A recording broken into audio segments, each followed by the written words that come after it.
Hey y'all, this is Port 1119 from Headframe Hunters. We are here in Perry County, Missouri at the old Higdon or Higdon mine. This is a bit of an interesting case because it is a more or less perfectly intact mine.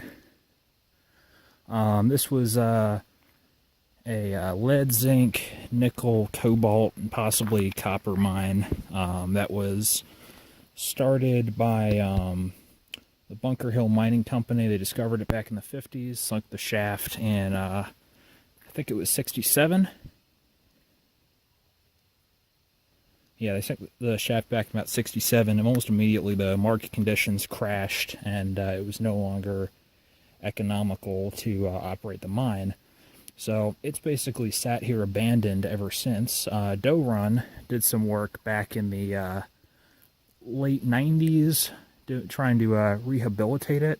I'm not sure why that stopped or what. We're wondering if they might be holding that for production later once the viburnum trend or reserves run out. So here we are at the escape and ventilation and pump shaft for the Higdon mine. See, up here we have the sheave wheel for it. Here's a ladder that runs about 6 feet below above the ground. The head frame is actually pretty similar to what we found at the Viburnum 28 mine outside of the city of Viburnum.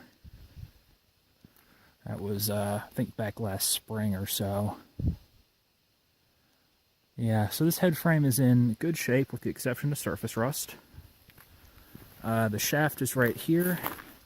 It is a 60-inch diameter, so 5-foot diameter by 100, or I'm sorry, not 100, 1,500 feet deep. Unfortunately, it is flooded about to the 50-foot level. I'm going to see about getting a camera angle into it.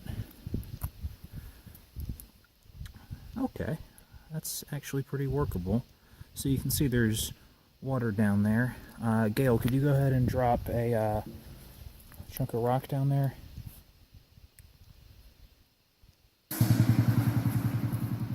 Ain't that the craziest sound you ever heard? So this is, oh yeah, the reverberation on it is crazy. So this is probably water airlines. There's nothing we see here that would indicate ventilation. And then that looks like it's a speaker that'll go ahead and probably do your bell signals. So this one will only be used in an emergency. The production shaft is over that way. So there's a few structures here. There's this storage shed, which has a padlock on it. We're not going to enter it.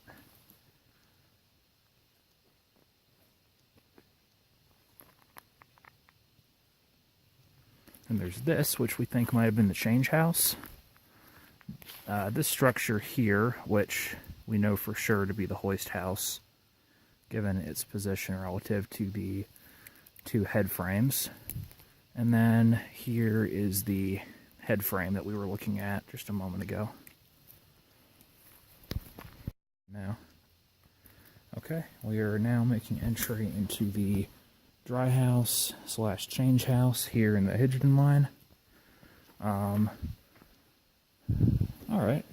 Oh yeah, this is familiar. This is very familiar to anybody who's worked in or been at a hard rock mine. So these are the hot water heaters here.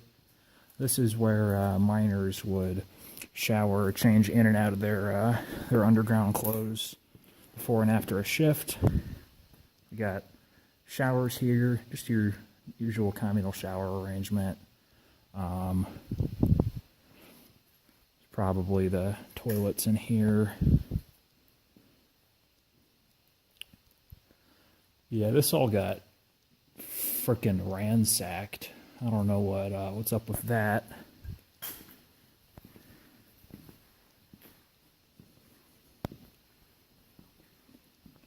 It's full of mouse poop.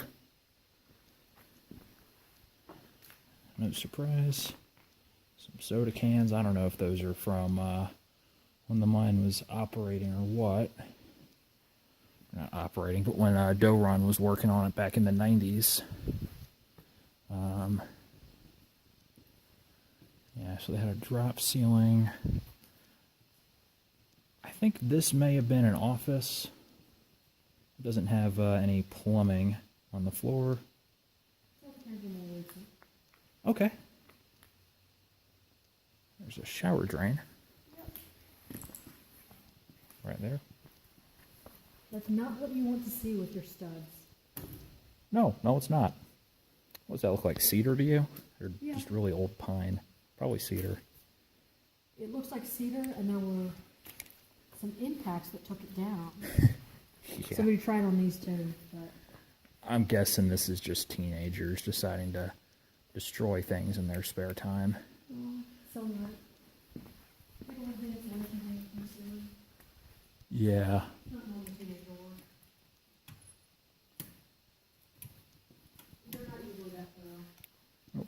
I just tried some of the light switches and they're kaput, as we would have expected.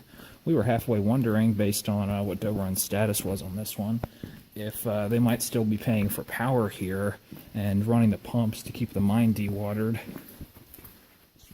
Drain for the shower. Yeah, it's Missouri. What do you expect? There's electrical equipment here. It's like an overhead dryer for wintertime.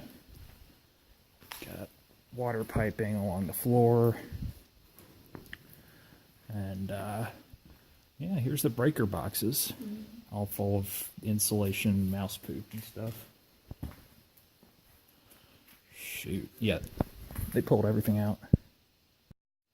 Okay, so we just heard someone speaking in here.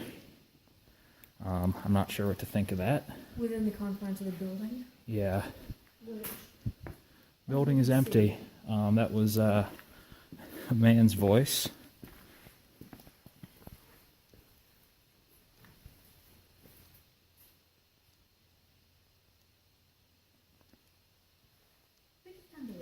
Yeah, I agree. Again, I don't know if any of that was recorded by the camera, but we were not alone in that building, despite it being empty. So I don't know what to make of that, other than it was freaking terrifying. So here is the hoist house. There's the change house that we just came out of. Gail, can you try and use your handheld light to get some illumination here? Thanks. Yeah, it's kind of a moonlit night, and the spotlight I'm using for filming is ultra focused. Alright, so we have a hoist motor in there, more machinery in this building, and oh, looky here. Here's the head frame. So this was holy crap, the cage is still there. Oh wow, and it's flooded right up to the top. That's unfortunate. that ain't good.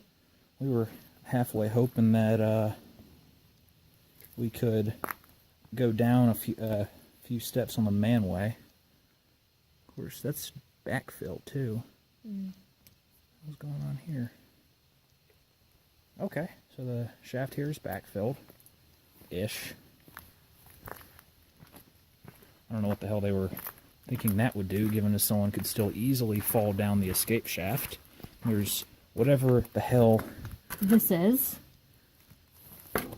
Okay then. What on God's green earth were they thinking?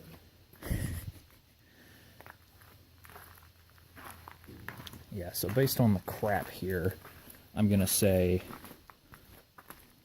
this is probably connected into the shaft. Yeah, so again, it's a 1,500-foot vertical shaft with skips over the cage. This is a pretty typical arrangement. Doesn't quite look like a dough run setup though. Again, because this is Bunker Hill that put this one together.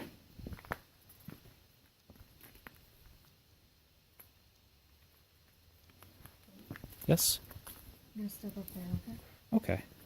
What do you think? Try to be over concrete. Concrete and I-beams? Yeah. Because that mesh is 50 years old and Yep. it doesn't look like it's... I do want to check out the cage though. Okay. Yeah, it's like almost only part of the shaft appears backfilled. And we're going to try out the cage. This is a really small cage. I don't think you could fit more than maybe 4 to 6 guys in it. It would have taken a while to get your production team up and down. Normally these will have alternating counterweighted cages, but the Higdon mine does not, which is atypical.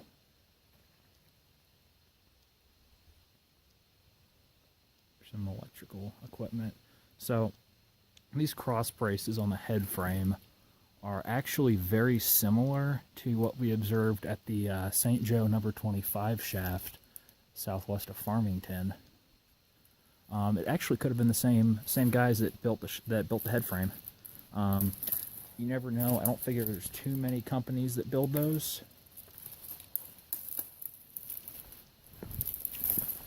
James, do you need to step in? Yeah.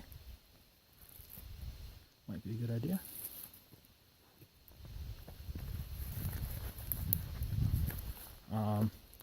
This up here is the ore bin.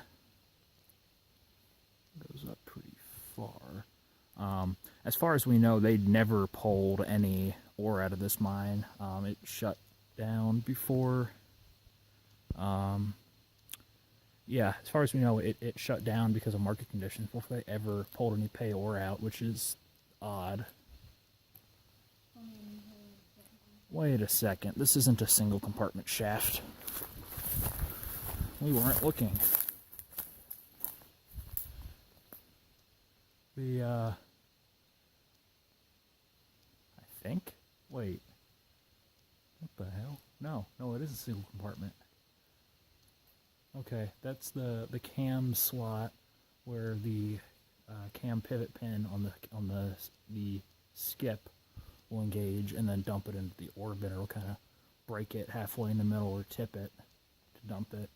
Yeah, I saw stuff up there and it looked like it was a second cage. Yeah, so we confirmed that the Higdon mine is a single compartment shaft, which is really unusual. Utility poles there that run to the mine substation in this area. There's the explosive shack there, which looks like a whole lot of spooky nope. Shall we enter the hoist house? All right, that's a no. You can see the equipment. This mine is kind of spooky, and bluntly, we're not alone here in the kind of spooky supernatural side, which is the first time that we've actually seen that in person. Wasted a mine. Yeah. Okay. So I'm not gonna enter the hoist house because honestly, Gail saw lights coming out of it when we weren't illuminating it.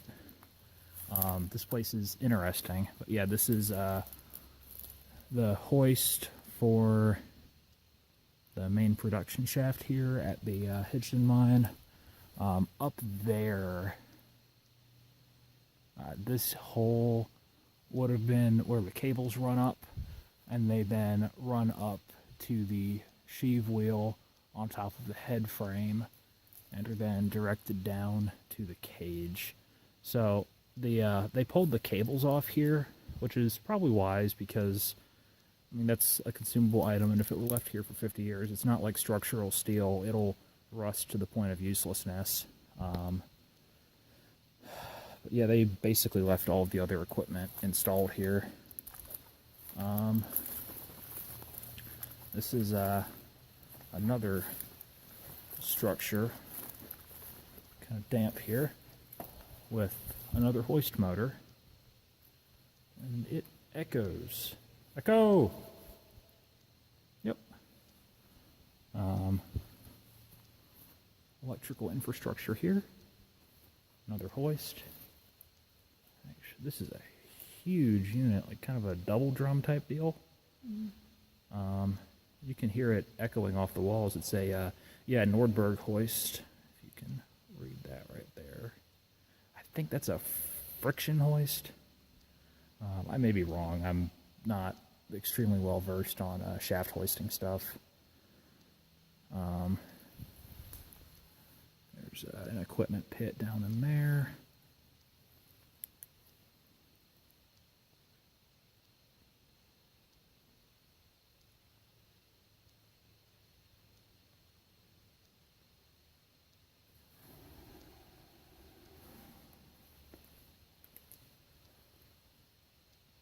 I don't know what that was.